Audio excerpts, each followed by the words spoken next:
let me say, for those of you who haven't had the opportunity yet to participate in the symposium, that we have had a most amazing gathering of scholars, former prisoners, scholar activists, community workers. We've had an incredibly insightful conversation throughout the day.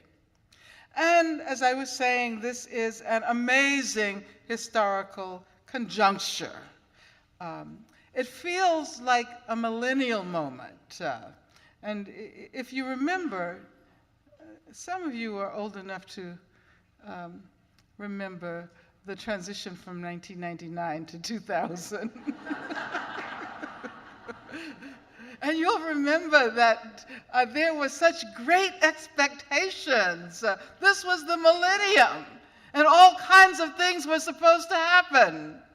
But when the year 2000 rolled around, everything remained the same. George Bush was still in the White House, for one.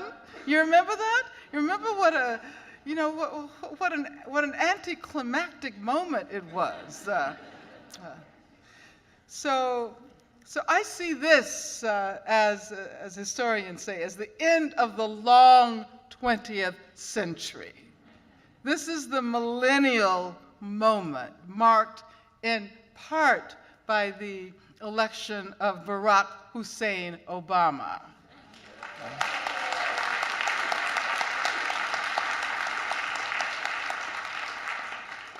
And by all kinds of changes that are happening. Now, I don't want to represent Obama as the Messiah, because he certainly isn't. And there are serious issues that we are going to have to press him to attend to. But nonetheless, this appears to be a time of hope. Am I right? It feels like we can begin the process of collectively empowering ourselves after a long period when we felt totally disempowered and incapable of making any changes. And isn't it quite amazing that that George Bush has so rapidly receded into obscurity? It's like he doesn't exist anymore. Well, anyway, don't let me start talking about that. But I do want to say that we're also witnessing the dismantling of the Rockefeller-era drug laws. And one of the brothers in the symposium, Reggie, is he? Oh, there you are, right there. Asked me if I would talk about the economic dimension of the prison crisis. And of course, now we are experiencing this profound crisis of capitalism. And as a result, many people are suffering. We know that. We know that that the country is losing jobs at the rate of about 600,000 a month. And so that must mean that there is a great deal of suffering today. But at the same time, I think there's some hope, especially for those of us who see this as a moment in which we can look beyond capitalism, or we can think about alternatives to capitalism, when we can imagine the reordering of society. And it seems to me that one of the consequences of the economic crisis is that people are now much more willing to talk about changing the prison system, because it is devouring so many resources. Oh, I'm sorry, I have this computer here and I keep jumping because I don't want it to fall. Let's see.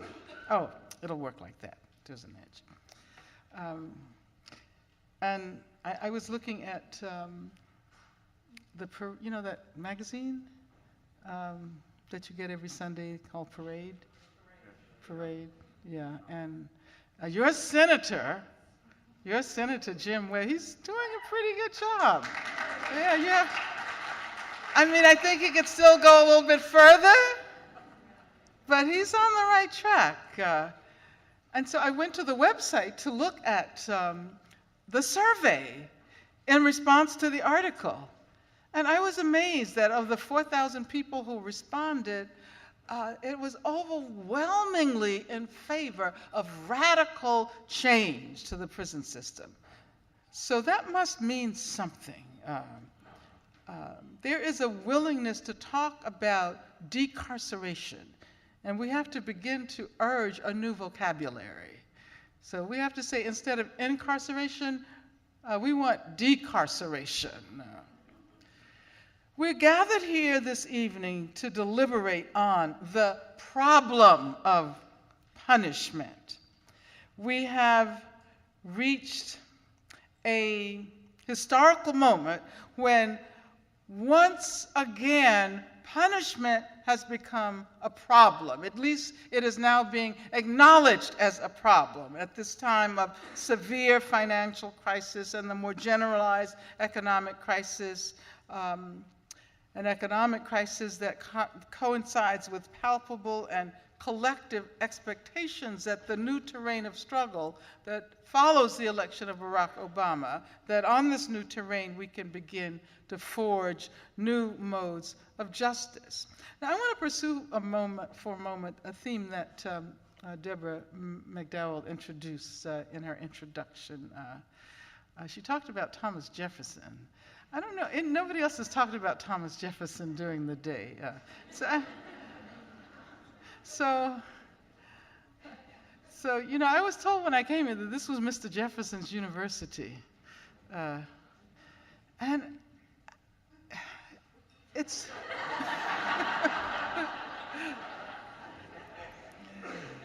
you know, one of the things I always try to urge people to do is to be aware of the histories they inhabit.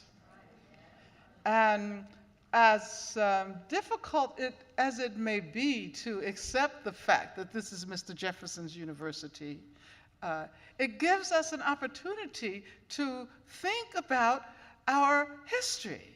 And I know today, sitting outside of, I'm deviating from my notes, I better watch the time, but today sitting outside on the steps of Minor Hall, I was talking to a bunch of brothers who have spent a lot of time behind bars.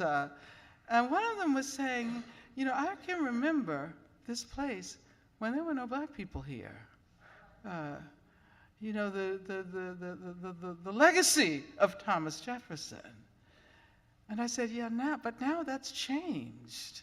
And we have to take advantage. We have to both understand those histories and create new ones and take advantage of this new terrain. Now, I want to recognize the cross-hatched history of this institution where we convene, the University of Virginia, and as Deborah McDowell pointed out earlier, the connection with the first penitentiary in Virginia, especially since here we are former prisoners, and we are free and almost free people, or not yet free people. You know, I don't know how you would put it. But in the program, you will see Jefferson's architectural drawings and writings on what was at that time a very new approach to punishment, solitary confinement in facilities that came to be known as penitentiaries, places to do penance, right? We are urged, it seems to me, by those drawings and writings to reflect on the role that the institution of the prison played at the beginning of our country's history. Why would founding father Jefferson be so interested in the prison as punishment, so interested that he produced these drawings and later commissioned Benjamin Latrobe to build the first penitentiary in Virginia? But maybe I can make my point more clearly.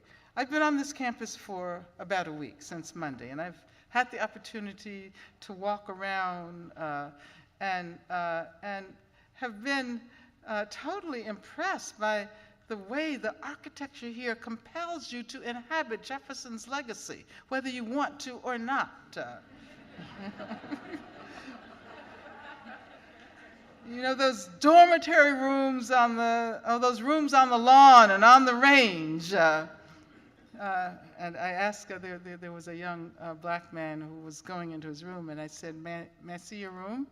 And he said, my mother will kill me. But he let me see it anyway. And my first reaction was that those rooms reminded me of a jail on Constitution Hill in South Africa. That is what I thought about. Not that there are necessarily architectural similarities, but jails and prisons have a way of speaking to each other. You know, they talk about speaking architecture, l'architecture parlant. And some of you who know Foucault's work that relies on Jeremy Bentham's conceptualization of the panopticon know that these similarities extend to hospitals, to military barracks, to schools as well. And so walking across the campus here, I thought about the cellular life envisioned for students at this university and the solitary penitent life that was assumed to be the answer to the problem of punishment in the early 19th century. Of course, then the problem was that corporal punishment, capital punishment clashed with the developing sensibilities against violence done to the body by the state in the name of punishment. The problem was that of discovering something that resonated more elegantly with the emergent democratic republicanism, at least for white people, if not for black slaves. And I say this because, as was pointed out today, Virginia disestablished the death penalty for all crimes except for murder at some point. But that was only for white people. And as a matter of fact, Frederick Douglass, in his farewell speech to the British people in 1847, said this, the United States punishes the black man for crimes for which she allows the white man to escape. She declares in her statute book that the black man shall be 70 times more liable to the punishment of death than the white man. In the state of Virginia, he told people in Britain as he prepared to leave after having spent time there organizing the abolitionist movement. In the state of Virginia, there are 71 crimes for which a black man may be punished with death, only one of which crimes will bring upon the white man a like punishment. Now, if you had been at the symposium, you would have heard the most astounding statistics regarding the degree to which black people in this state are harshly sentenced for drug charges. As a matter of fact, Fred Hebley, who made an amazing presentation, said that this sounds like sentencing genocide.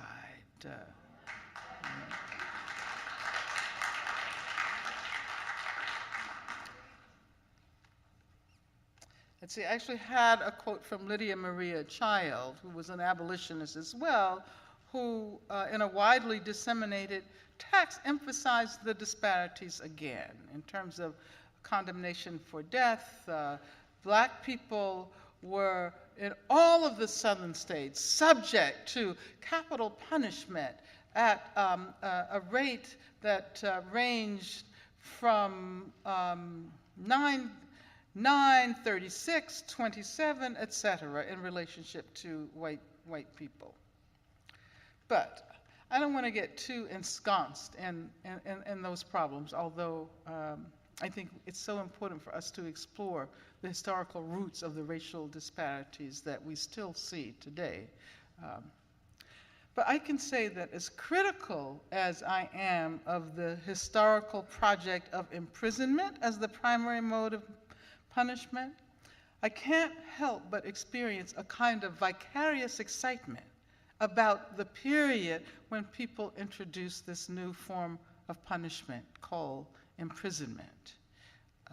Because they saw it, however incorrect they may have been at the time, they saw it as a progressive move away from old retrograde forms of punishment. They were calling for the abolition of corporal punishment, of capital punishment. The penitentiary was supposed to allow people to reform and transform themselves. The monastic life, and you see the religious influence on the penitentiary, was supposed to produce new human beings, or at least new men, if not women, new men.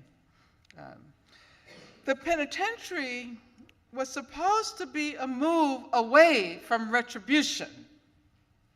The expectation was that it was going to be possible to respond to those who had inflicted harm on others in ways that did not rely on state violence, that did not require the state to inflict violence on the bodies of those who had done harm to others.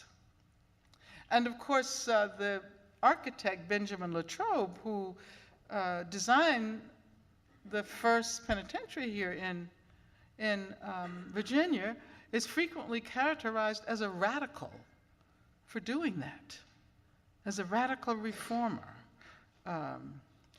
He was enlisted to design the Virginia State Penitentiary at what was experienced as a moment of possibility, at the beginning of a vast experiment in democracy, at the beginning of the rise of industrial capitalism. Now, I say that I experience a vicarious sense of excitement, not because I agree with the process itself, and unfortunately I don't have time to discuss all of the failures of that experiment and the naturalization of imprisonment as the very essence of punishment, the replacing of corporal punishment with a far more damaging psychic punishment, which in turn remobilize corporal violence.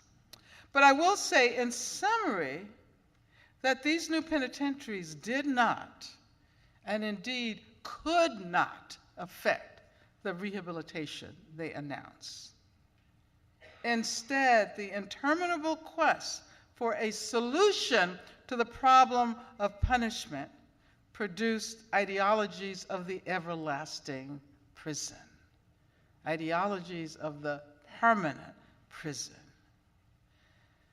But here we are, more than 200 years later, at another historical juncture, at another moment of possibility, attempting to undo a lot of past damage that has more recently been done during the Bush administration. But don't forget about Bill Clinton, right?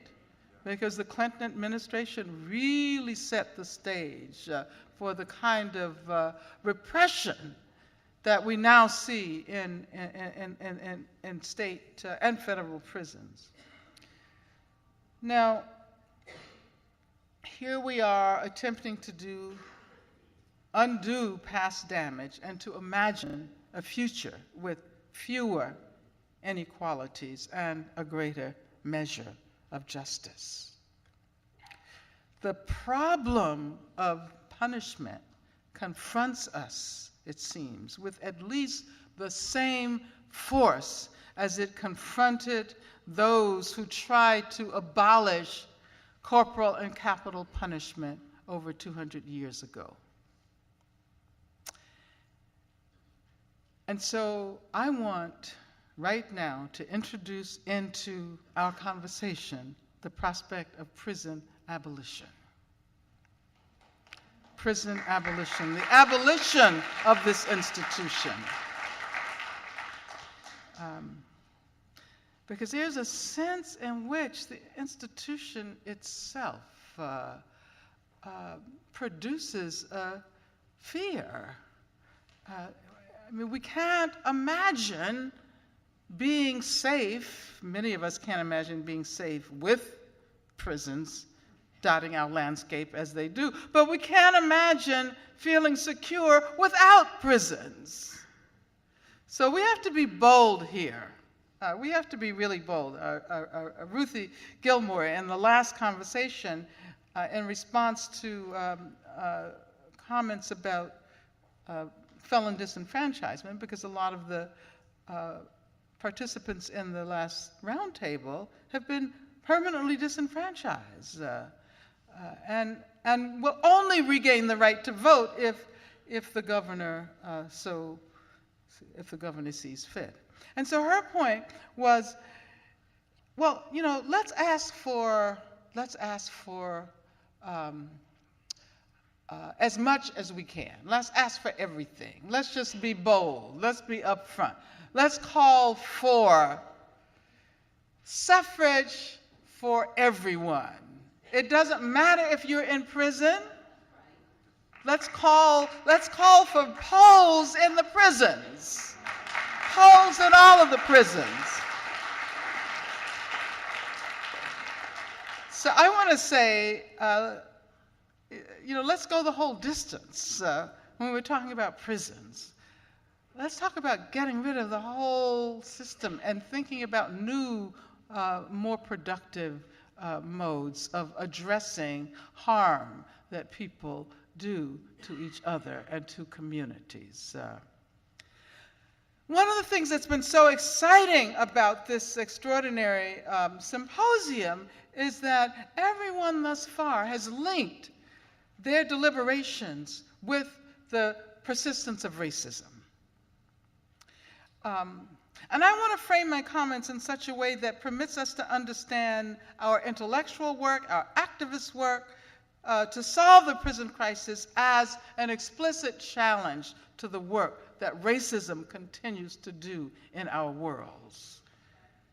What I appreciate most about the presentations is that no one has spoken as if we can present a colorblind analysis of the prison crisis. And sometimes you hear people and they use all these statistics, but they speak as if the statistics existed in this neutral world, and there's no such thing as race, and there's no such thing, it's just like numbers, right? Many of us have made the point at some time or another that racialized bodies, raced bodies, constitute the raw material for what we have come to call the prison industrial complex. And I should say that we should be thankful to organizations such as Critical Resistance for initiating these discussions 10 years ago that got us going on a very different track. Because 10 years ago, very few people were talking about the prison industrial complex. It was about crime and punishment. And so now, of course, Critical Resistance is an organization that is the premier abolitionist organization in the country. So, let me say that Black bodies, bodies of color, fuel the drive for more prisons. And of course, there are far-reaching economic consequences. I'll nod again to you, Brother Reggie. They also fuel the ideological assumption about the need for prisons to guarantee safety and security. And often this problem of race is referred to as the problem of racial disparities. And some of you have seen the recent report, the incredible report that the Sentencing Project, that Mark Maurer, who has participated in our symposium, released yesterday, I think. And what they discovered was that proportionately fewer Black people are being imprisoned on drug charges now. Now, what do we make of this? Does it mean there's less racism?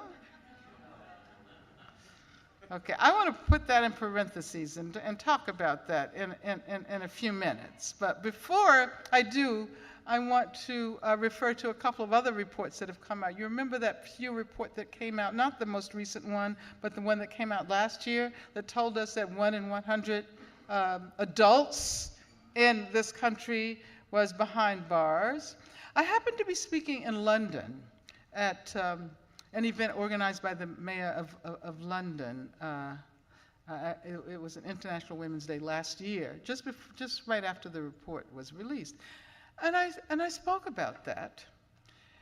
And of course, this was a year before the most recent report that has told us that 1 out of every 31 adults is under the direct control of correctional agencies. If you include people who are on probation and parole, it becomes not 1 out of 100, but 1 out of 31. But I was quoting the 1 out of 100 figure. And a couple of people came up to me afterwards, including a member of parliament, and they thought they either thought they misunderstood me or that I had misspoken myself, because they thought that I meant 1 in 100 African Americans or 1 in 100 people of color. And I said, no, I'm talking about 1 out of every 100 adults in the United States of America. It doesn't matter what kind of racial or ethnic background they're from. And I mean, it is amazing. Isn't it? And I thought about their surprise afterwards and their inability to grasp the extent to which the prison system is controlling our lives and our culture.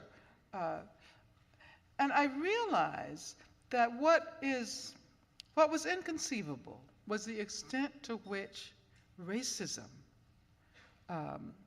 is responsible for the fact that the U.S. has become the great carceral state. Because it's true that we're talking about 1 out of every 100 adults, but the vastly disproportionate representation of Black people makes it very clear that it's race that is the motor for the great incarcerator. And it was at that moment that it occurred to me that even if it is difficult to arrive at the definitive causes of racial disparity, at least in social scientific terms, and I work in interdisciplinary context, so you have to talk to Ruthie if you want the lowdown on social scientific categories. But it occurred to me that we should not continue to be, and I'm going to use Eric Holder's term, a nation of cowards who refuse to engage in conversations about the way race has been the formidable motive force that has established the United States as the great incarcerator.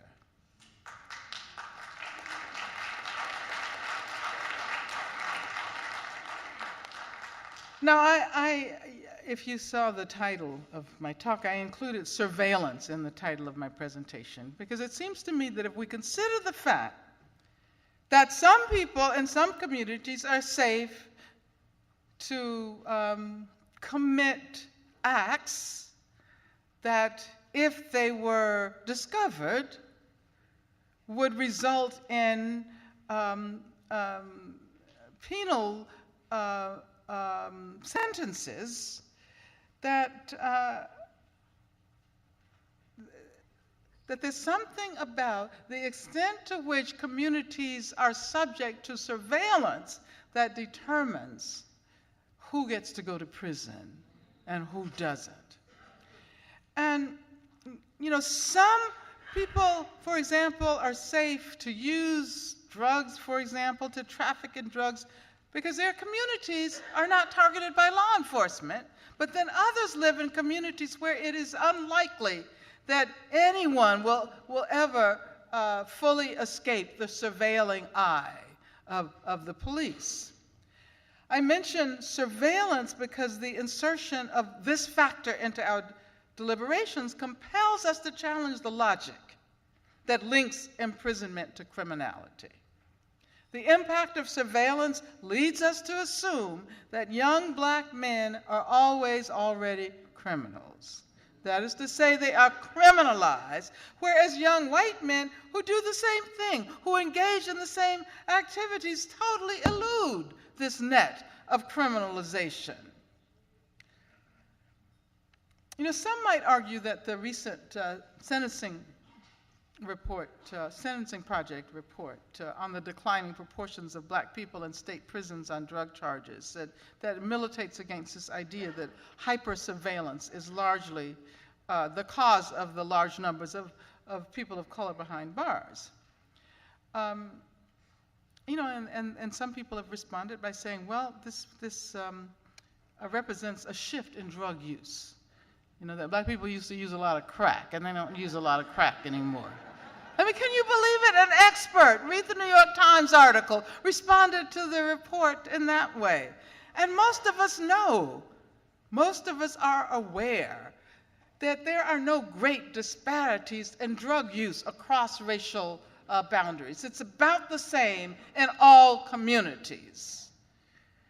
But when you look at who ends up getting arrested, and then who ends up getting convicted, and who ends up getting sentenced, you end up with this huge, huge disparity. But I want to suggest here that that we might need to think about racism in a different way.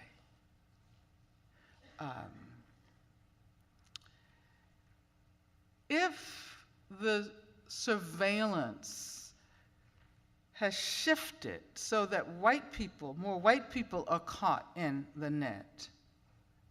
And of course, one of the arguments is that, you know, rural white people are doing a lot of meth. And so they're now being subject to law enforcement. But what if we think about it this way, that this hyper-surveillance reflects technologies of racism, the technologies of racially directed hyper-surveillance shift from black or Latino communities to white communities. Now that sounds kind of weird because most people assume that in order for something to be racist, it has to directly affect a body of color, right? And so we don't think about white people as being the victims of racism in that way. And I don't want to underestimate the extent to which people of color have suffered, you know, under these horrendous historical modes of racism. But the point I want to make is that these technologies of surveillance, which are racially structured, even when they are directed at white bodies, they retain the memory of the work that race does. The historical memory is inscribed in the very functioning of the war on drugs, for example. It has always been a racist war. And even when those technologies shift and begin to be used against white people to a greater extent, that doesn't mean the technologies are no longer racist. It just means that more white people are finding out what racism is all about. And,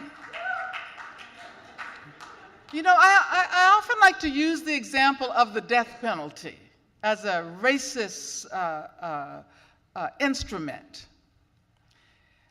And a racist instrument not only, and not primarily because the majority of people on death row are black, and that's true, we know that, people of color, we know that.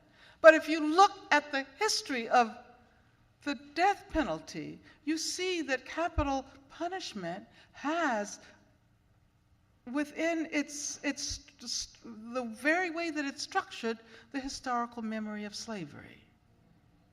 And if you go back to that quote that I read you, that Frederick Douglass used when he was saying goodbye to people in England, when he said that a white man can only get the death penalty for one crime, but a black man can get it for 71 offenses.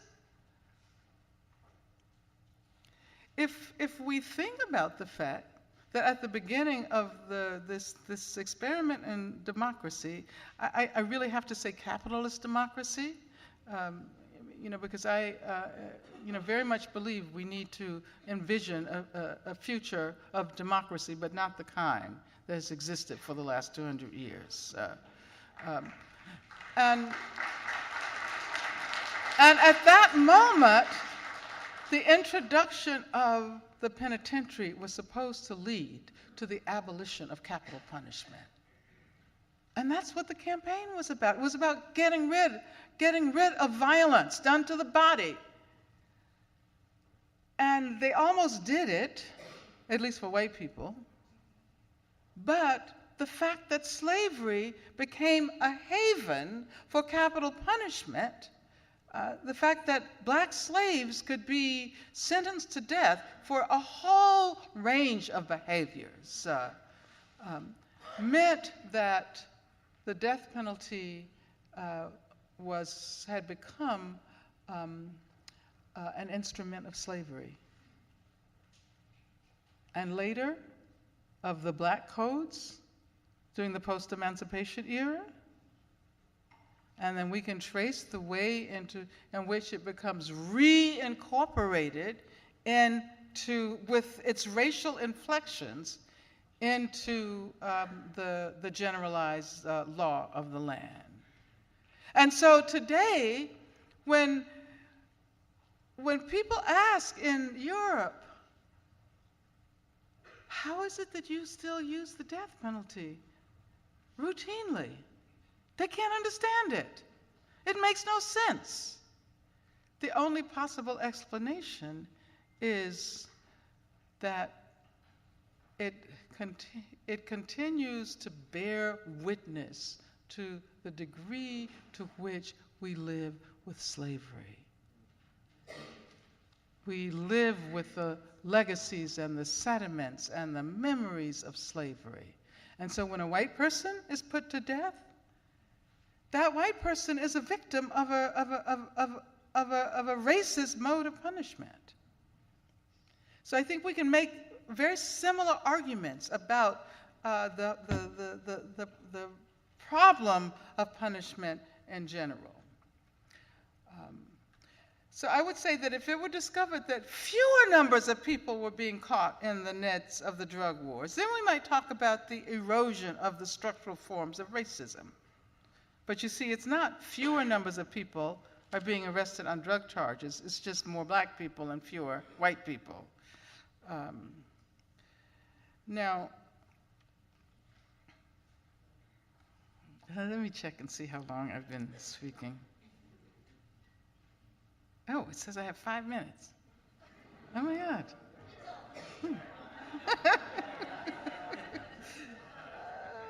Okay, let's see now.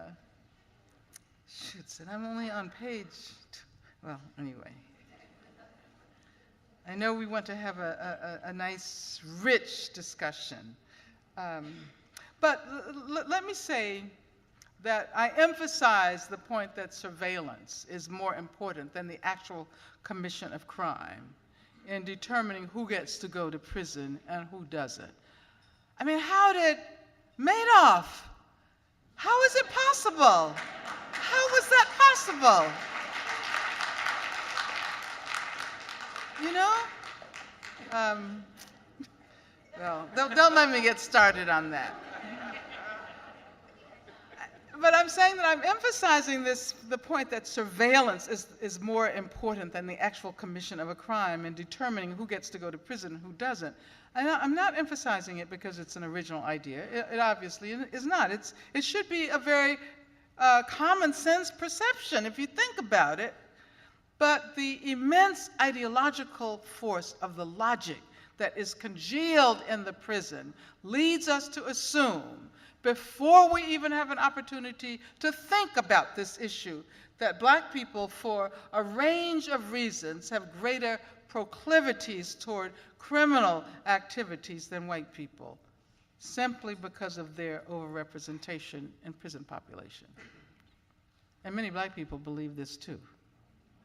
You know, even though we see the studies, we still assume that black youth engage in more criminal activity than white youth, don't we? So there, you know, this is what I called in the title of my talk the quotidian work of race, the daily work of race. This is the work that race does before we even have an opportunity to examine racial consequences in terms of the numbers of bodies claimed by the prison system. And then, of course, there's like racism and all of its phobias.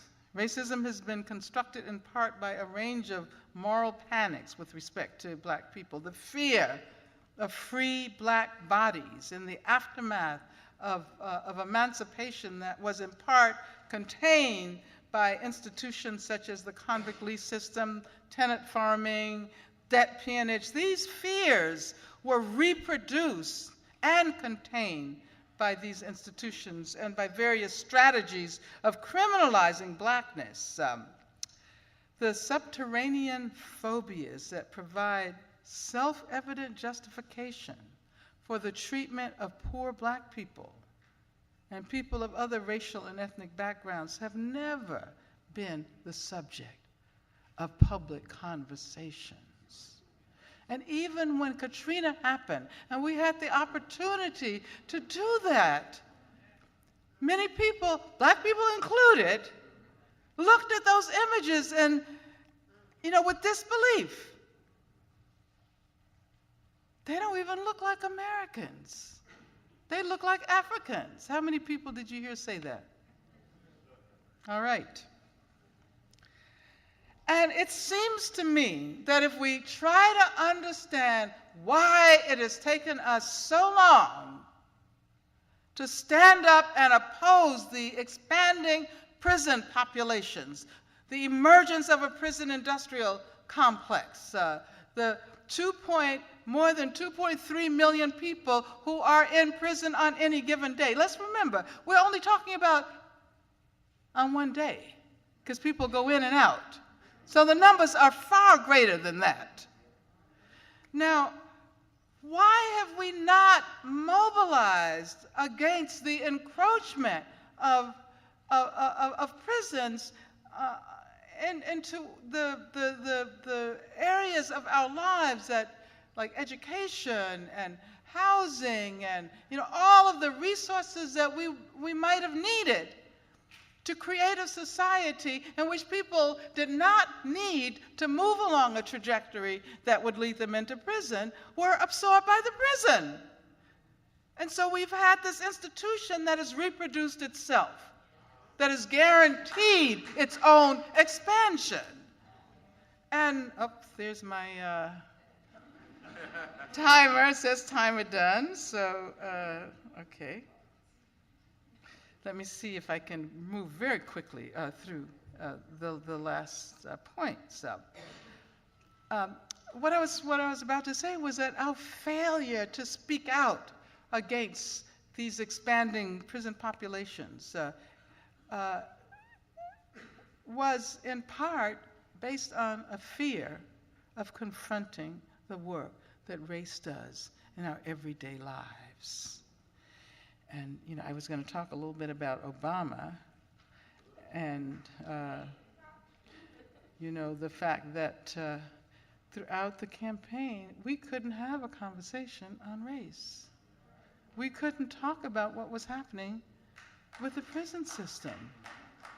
And I think that probably Obama's handlers didn't want the issue of the prison crisis to be raised precisely because you have to talk about issues of race. And they were afraid to create this Pandoras box, to open up this Pandoras box. They were afraid that any conversation on race would end to chaos, this vortex that would consume everybody's rationality. And that's the way many people think about race today. That the only way you can deal with it is forget about it and move beyond it. That's why we have all of this discussion on post-race, right? Whatever that means,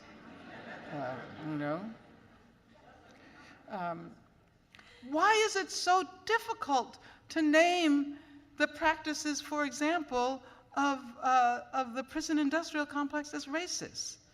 Why does the word racist have this archaic ring to it, as if we were caught up in a time warp? I know people say to me, oh, yeah, she's from the 60s, so that's why she talks that way. But why is it so difficult to name the crisis in imprisonment as a crisis of racism? And it seems to me that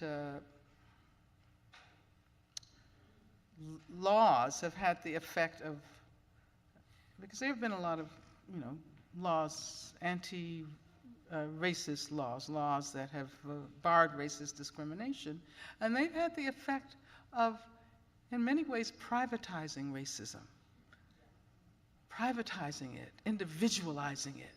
So racism can only be considered to be in existence if there is a individual agent, individual perpetrator of racism. So you have all of these people who say racist things, and then they get singled out. But basically, they're told, go, take this, what do you call it? What do you call those kind of classes that, Diversity. What? Yeah, like, unlearning racism and all of that. So you don't know how to learn. You have to learn how to be colorblind. So that's the answer. Teaching people how to ignore race. But as I was saying earlier in a class today, we can't ignore race. Race is the first thing we see when we see human beings. At least in this country it is, and that has to do with our history. And we can't extricate ourselves from that history. I mean, we look around. It's how we negotiate our own social relations. And I always point out that it's always so interesting when you can't figure out, what racial or ethnic. It's like, it bothers you, doesn't it? You don't feel comfortable. You ask yourself, well, can I ask? Is it okay? But that's the way in which our very emotions express the histories that I'm talking about. And we can't get away from that. The only thing we can do is confront it and talk about it, to develop a language that allows us to talk about this. And so the invisible work of racism not only nourishes what I call a psychic reservoir of racism that often erupts through the utterances and actions of individuals. Many people say something that's racist, and then they want to like grab it and put it back in their mouth, right? And then their response is, I don't know where that came from. I'm not a racist, right? But, we all are infected by these histories. And I'm not just talking about white people, I'm talking about everybody, including stereotypical notions of people who are from the communities with which we identify. Now, the deep structural racism, there's that psychic reservoir of racism, but there's also the deep structural racism, which is what I would characterize as this is how I would characterize the criminal justice system. And this affects our lives in complicated ways. While we acknowledged more than a decade ago, as the U.S. prison industrial complex through which racism generates enormous profits for private corporations, we recognize that it can also be acknowledged as a global prison industrial complex that profits all over the world from post-colonial forms of racism and xenophobia. And I was going to talk a little bit about the dismantling of the welfare state and neoliberalism and all of that, and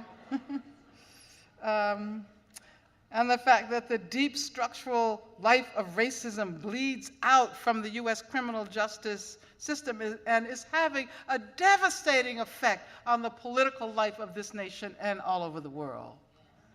I mean, you wouldn't believe how many prisons are being built in Africa, in Asia, and how those prisons have become the receptacles for people who can no longer find a place in a society that has been restructured by global capitalism, and especially by the requirements of international loans.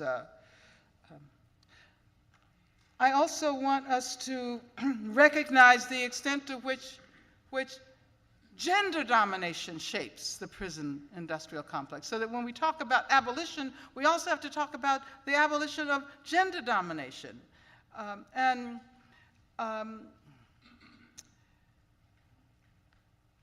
I was thinking about, I had, the hotel where I'm staying, they gave me a copy of the USA Today. You don't get the New York Times in hotels, you get USA Today, right? And on the front page of USA Today was a picture of a 19-year-old woman, white woman, who at age 13 was strip searched in her school because it was thought that she had drugs. Now, what kind of drugs am I talking about? It was ibuprofen.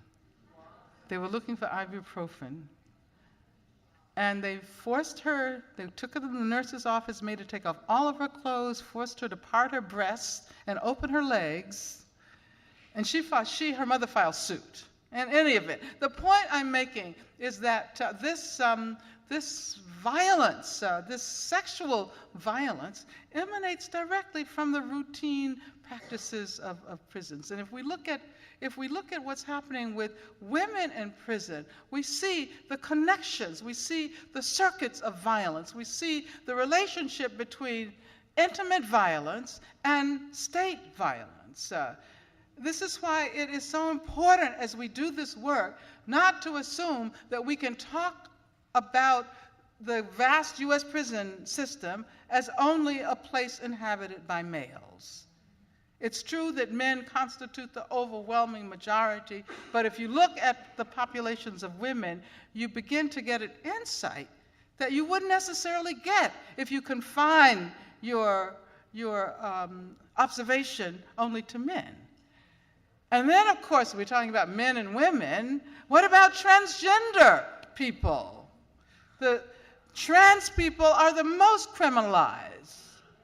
They are more likely than any other group to end up in prison. And there are only women's prisons and men's prisons, right?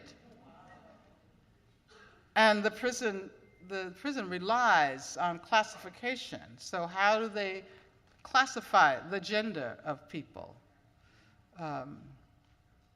Well, this is a struggle that is happening right now. The defense of transgender rights and the rethinking of the prison as this vast gendering apparatus.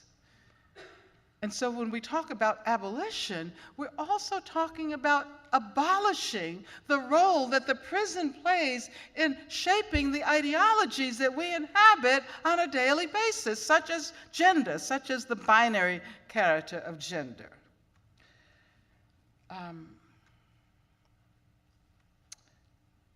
And so, yeah, let me say that it has been a real privilege to participate in this symposium.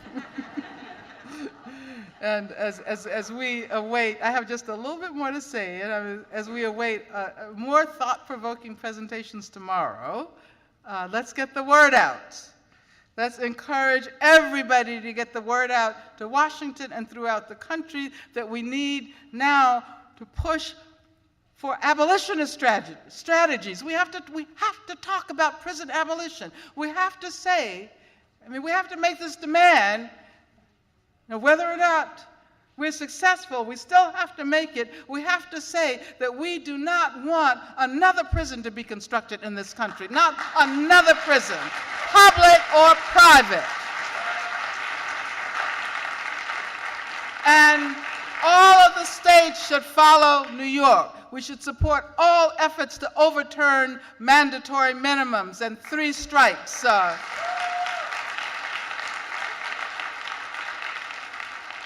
Drugs should be decriminalized. Then we wouldn't have to talk about the racial disparity in drug rests. And let me just say that in the last discussion, there was talk about violence, and I know that Jonathan Simmons talked about violence and what violence does to us. And we tend to, as was pointed out, and I think, Ruthie, you said that we assume that we can deal with everything except violence, right? We can deal with the nonviolent people, but then they're the violent, the people who commit acts of violence. And we have a tendency to say, well, they must really be the ones who belong in prison. They must be the reason why we have these prisons. And, I want to say that simply dumping people who commit acts of violence in prison has the tendency to reproduce that very violence. One of the things we know is that a lot of these horrendous acts of violence against children, sexual abuse of children, happen generationally, right? And if it happens to, if the person who is the perpetrator is simply sent to prison, assuming that, okay, we've taken care of that, then you're looking at the person who is the victim, who can potentially commit such horrendous acts against somebody else. And the prison needs to be abolished because it also serves as a conceptual dumping ground. It's something that stops thought. As soon as we say, well, let's put the violent criminals in prison, we don't have to think about it anymore. We don't have to try to discover, what makes people do such horrible things. We're not given the opportunity to try to eventually eradicate this violence, even if it takes, even if it takes decades and generations. And so finally, let's get people used to the demand for prison abolition. Abolish the whole system.